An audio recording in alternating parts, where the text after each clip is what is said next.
Ne te précipite pas à parler de ton projet à des personnes qui t'entourent, des personnes que tu aimes et les personnes qui t'aiment également. Ne te précipite pas à parler de ce projet, surtout lorsque tu l'as reçu de la part du Seigneur. Ne te précipite pas d'en parler parce qu'il y a des tueurs des projets, il y a des tueurs des destinées, il y a des tueurs des choses que tu dois réaliser.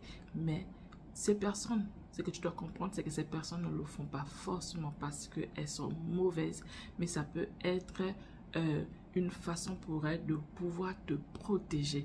Et voilà pourquoi on demande de ne pas en parler lorsque c'est encore au stade embryonnaire. Donc, ne parle pas de ça, de risque de ne pas voir cette chose voir le jour. Alors, bienvenue sur cette chaîne, la chaîne qui parle du couple, la chaîne qui parle de l'épouse, la chaîne qui parle du couple, mais pas comme tout le monde en parle, mais qui parle du couple dans le sens où si tu vis dans un ménage et que celui-ci a des difficultés, sache que tu peux vivre le bonheur que tu recherches dans ce ménage si tu sais vers qui fixer ton regard. Donc sur cette chaîne, je te donne des conseils et des astuces pour pouvoir éviter tout problème qui pourront venir déstabiliser ton couple ou encore de vivre avec ces problèmes, mais tout en fixant ton regard vers le Seigneur parce que c'est le seul qui sera capable de t'aider à résoudre ce problème. Donc le bonheur, oui, il est possible même dans un ménage à difficulté, dans un ménage là où il y a des problèmes, parce que tout ménage a un problème, mais peut-être pas les mêmes problèmes partout. Et ce que tu dois comprendre, c'est que tu as la capacité de résoudre tout problème qui peut arriver dans ta vie si et seulement si tu fixes ton regard vers le Seigneur. Il t'a donné la capacité, alors fixe ton regard et tu peux résoudre celui-ci. Alors aujourd'hui, nous allons parler des tueurs de destinée ou des tueurs des projets. Quand je parle de tueurs, on peut voir que ce sont des personnes qui sont méchantes. Oui, c'est vrai, il y a des personnes méchantes parmi ces personnes, mais il y a également des personnes qui ne sont pas méchantes, mais qui par le souci de pouvoir vous préserver, vous protéger, vont vous demander de réfléchir sur ce que vous allez faire, ou encore vont vous dire des choses qui elles ne réalisent pas que ce sont des choses qui vont venir vous mettre en mal en vous, qui vont venir s'aimer le doute en vous. Alors, quand je parle des personnes qui sont bonnes, aujourd'hui, on va plus parler des personnes qui sont bonnes parce qu'on sait déjà que les personnes qui sont mauvaises, eh bien, elles sont mauvaises. Seul le Seigneur peut rattraper leur cas.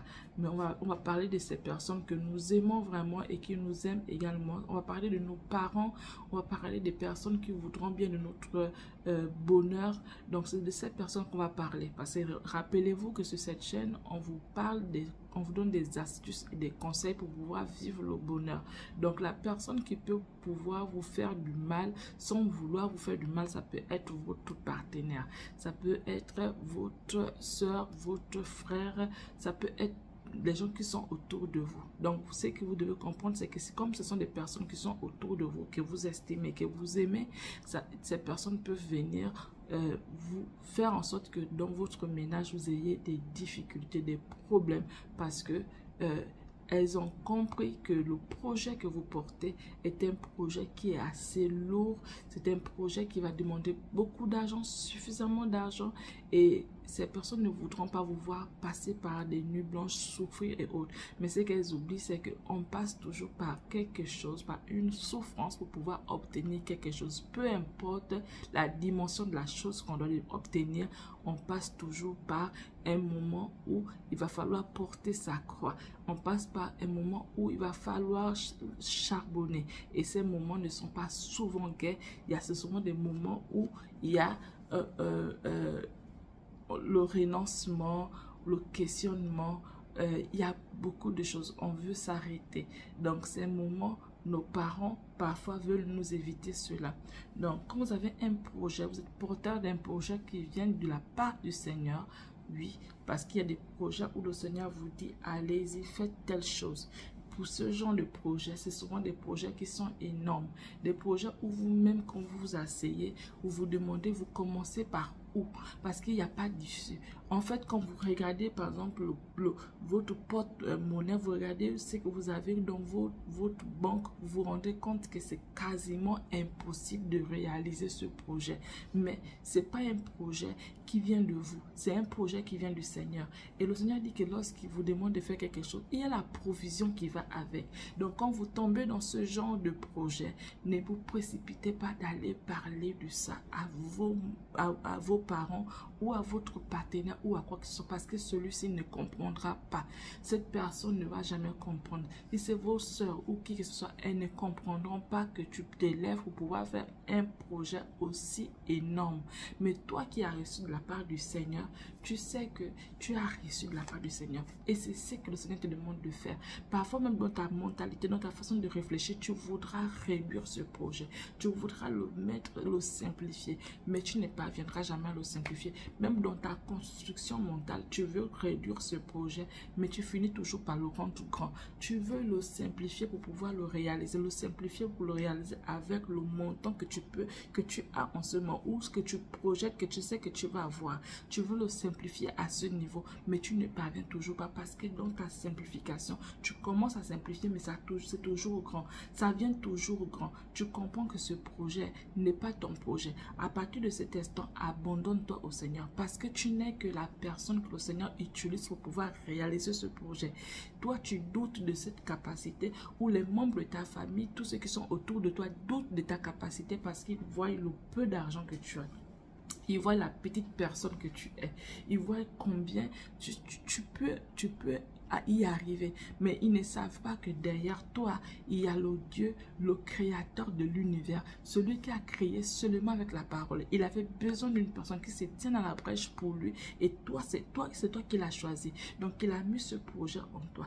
Toi, ce que tu dois comprendre, c'est que ce projet n'est pas ton projet. Toi, tu es tout juste le canal par lequel cela sera exécuté. Donc, il a besoin d'une personne en chair et humaine parce qu'il ne peut pas venir pouvoir faire à notre place. Mais il a besoin de quelqu'un qui va l'utiliser pour pouvoir réaliser ce projet. Parce que quand il vient réaliser ce projet, il veut que les gens demandent par la suite, mais comment cette personne a pu réaliser cela? Et que toi, tu témoignes de ta propre bouche que mais c'est pas mon projet, j'étais tout juste là comme exécutant. Mais c'est le Seigneur qui agissait. Et tu vas voir que les provisions viendront de gauche à droite pour pouvoir terminer ce projet parce que c'est pas le tien, c'est le projet du Seigneur. Et toi, tu es seulement là comme représentant. Tu es là comme la personne qui doit tout juste prendre les choses et faire. Tu joues tout juste. En fait, tu es le pion qu'on utilise. Donc, tu viens et tu fais cette chose. Ne te précipite pas. Parce que quand tu vas dire cela à tes parents, quand tu vas dire cela aux membres de ta famille, quand tu vas dire cela à ces personnes qui t'aiment, à ton partenaire, à ta femme, à ton époux, celui-ci, il sait ta capacité. Il regarde ta personne, il sait que financièrement tu n'as pas. Il regarde, il sait qu'il n'y a rien à l'horizon qui puisse te dire que tu peux réaliser ce projet. Cette personne, parce qu'elle t'aime tellement qu'elle va te dire des choses, mais des choses qui vont venir te décourager, des choses qui vont venir te faire poser des questions, des choses qui vont t'amener à ne pas réaliser ce projet, à ne même pas le commencer. Voilà pourquoi certaines personnes disent que l'endroit où se trouve la majorité des projets, c'est le cimetière. Parce qu'il y a des personnes qui ont vite parlé et qui n'ont pas réussi à réaliser certaines choses parce qu'ils ont vite parlé. Mais si tu ne parles pas vite et que tu comprends que tu portes la grossesse du Seigneur, il faut que tu enfantes cette grossesse. Tu vas garder cela pour toi-même et les gens verront seulement la chose arriver comme ça parce que eh bien, la chose de Dieu, c'est comme ça. On voit toujours quand ça arrive. Et on se pose la question, mais comment ça peut y être? Et là, c'est à toi de remettre la gloire au Seigneur en disant que je n'étais que l'exécutant. Je n'étais que l'exécutante. Celui qui a chapeauté la chose se trouve là-bas au ciel. Moi, je me suis juste positionnée pour pouvoir le faire. Tu vas voir les entrées qui viendront de gauche à droite. Et tu vas te demander, mais comment ça s'est fait? Tu vas voir qu'il y a la facilité dans l'achat de matériel, la facilité dans le transport du matériel, la facilité. En fait, toutes les choses seront faites de telle sorte que tu comprendras qu'il y a une main qui agit. Et ce n'est que la main de celui qui t'a envoyé. Parce que c'est son projet à lui et il a besoin d'un être humain, une personne en chair et en os qui vient réaliser. Donc ce sont des projets où on vous demande de ne pas parler. Même si ce n'est pas un projet que tu es entre griffes qui ne vient pas du Seigneur, parce qu'on sait que le Seigneur nous parle toujours et c'est lui qui nous conduit, c'est lui qui nous dirige. Même si ce n'est pas un projet où tu sais que là, c'est l'œuvre vraiment du Seigneur, pourtant tu te dis que non, c'est la chose que tu veux faire, ne te précipite pas d'en parler parce que tu pourras ne pas arriver au bout de la chose, même peut-être même pas commencer la chose parce que les gens qui t'aiment vont te dire ceux qui t'aiment et ceux qui ne t'aiment pas. Ceux qui ne t'aiment pas parce qu'ils ne voudront pas que tu puisses réaliser ce projet. Et ceux qui t'aiment auront peur de savoir que ça va te pulmoner, ça va te rendre et que tu ne peux pas finir, ça c'est trop grand pour toi. Ils vont t'éviter la souffrance en te disant non, c'est pas possible. Ou en te montrant par A plus B que tu ne peux pas réaliser la chose. Et toi-même, dans ton fort intérieur, tu sais que oui, c'est vrai, je ne peux pas réaliser. Parce que tu regardes toi, ta personne, tu comprends que tu ne peux pas réaliser. Mais quand tu sais que c'est le projet du Seigneur, tu dis oui, moi, personnellement, je ne peux pas. Mais je me positionne et c'est Dieu celui qui va agir. Quand tu arrives à ce niveau-là, tu comprends, tu vois les choses arriver. Donc, il ne faut pas vous précipiter. Il ne faut pas voir vos parents directement en mauvais. Je le dis pourquoi? Parce qu'un jour, je me suis posé cette question aussi. J'avais des projets à réaliser et j'ai vite parlé. Il faut dire que les personnes qui sont venues me voir par rapport à ce projet ne me voulaient pas du mal. Mais elles m'ont fait comprendre. Et ce qu'elles m'ont fait comprendre, humainement parlant, c'est vérifiable. C'est sérieux, c'est vérifiable. Effectivement, je finis par raisonner. Et c'est ça l'inconvénient lorsqu'on porte un projet du Seigneur et qu'on raisonne. Et qu'on on parle tôt. Quand tu vas parler tôt, la raison va venir, va te rattraper. Cette raison va te faire comprendre que c'est humainement impossible. Et là, tu risquerais de ne jamais même aboutir, même commencer le projet. Mais lorsque tu gardes ton calme, les gens verront tout juste comment la chose s'est faite. Parfois, ils verront seulement la fin de la chose. Parce que le Seigneur qui est bon, juste et agréable, va couvrir ce projet de telle sorte que personne ne sera au courant. Il va mettre devant toi des personnes qui sont disposées. Et ayez l'habitude de pouvoir mettre tous vos projets dans le sang de l'agneau. À prier pour ces projets, à prier pour les partenaires, les gens qui seront là. Quand je parle de partenaires, c'est pas les gens qui vont venir forcément vous apporter de l'argent. Ça peut être le maçon qui va construire. Les aides maçons et autres, ce sont vos partenaires dans ce cas parce qu'ils viennent travailler pour vous. Donc ces personnes-là, il faut les mettre dans la main du Seigneur pour que le diable ne les utilise pas à pouvoir, par exemple, peut-être voler votre marchandise ou surfacturer vos choses. Donc c'est des choses que vous remettez dans les mains du Seigneur et vous verrez que toutes ces choses vont se passer convenablement. Donc j'ai eu ma leçon et je comprends aujourd'hui que les projets que j'ai dans mon cœur, je ne dois pas en parler. Parce que toutes les personnes à qui j'étais tellement contente de parler de ça, que ces personnes m'ont montré que c'est impossible, que c'était trop, que c'était assez grand, que avec ce que je peux avoir, je ne peux pas réaliser cela. Mais je compris par la grâce de Dieu plus tard que je ne suis que l'exécutante. Dans la mesure où je fais confiance en mon Dieu qui m'a envoyé, ce qui est sûr que ce projet verra le jour. Donc quand je compris cela, je suis revenue sur les meilleurs sentiments. Et je me suis dit, ok, Seigneur, rends-moi sage à nouveau. Que je n'en parle plus. Que je ne dise plus quoi que ce soit. Mais que toi, si tu mettes devant moi des personnes vers qui je peux aller pour pouvoir réaliser ce projet. Parce que ce sont des choses quand tu veux faire, tu es obligé de pouvoir toujours faire intervenir des gens. Mais pour faire intervenir des gens, tu es obligé de demander au Seigneur de te montrer les personnes qu'il faut, les personnes qui sont disposées, les personnes qu'il a déjà positionnées pour la réalisation de ce projet. Sinon, tu seras obligé encore d'en parler et d'en parler. Et ça ne pourra pas te faire du bien. Parce que toutes les fois que tu vas parler, sache que tu vas retrouver, tu auras toujours la résistance devant toi. Et ce n'est pas une résistance forcément qui est malsaine, mais c'est une résistance là où on te met devant le fait accompli. Et toi, en humaine, parce que tu es humaine, tu vas dire oui, c'est vrai. tu as commencé à raisonner. Et le raisonnement, ça nous amène loin. Lorsqu'on commence par raisonner, lorsqu'on ramène la raison, parfois, on n'aboutit pas là où le Seigneur veut qu'on soit. Parce qu'il veut qu'on agisse parfois bêtement. Parce que sans pourtant se poser des questions, sans pourtant faire quoi que ça, tu as agi.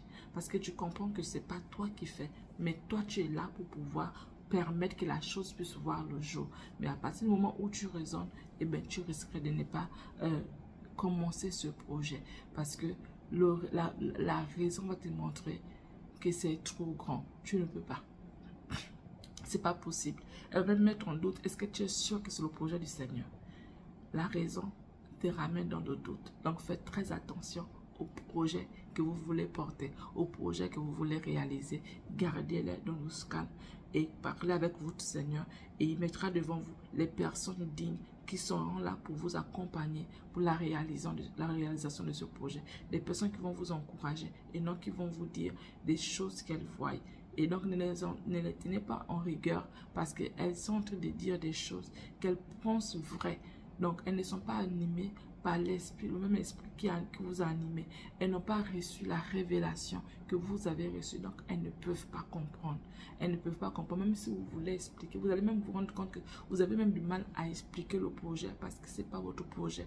À tout moment que vous voudrez expliquer ce projet, vous aurez besoin de la présence du Seigneur pour pouvoir vous aider à pouvoir voir plus clair. Vous aurez besoin du Seigneur pour pouvoir, au fur et à mesure que vous avancez, lui-même vous éclaire sur ce qu'il vous fait. Parce que s'il vous donne déjà tout ce que vous devez faire, eh bien vous allez vous accaparer ce projet et dire que le projet vient de vous.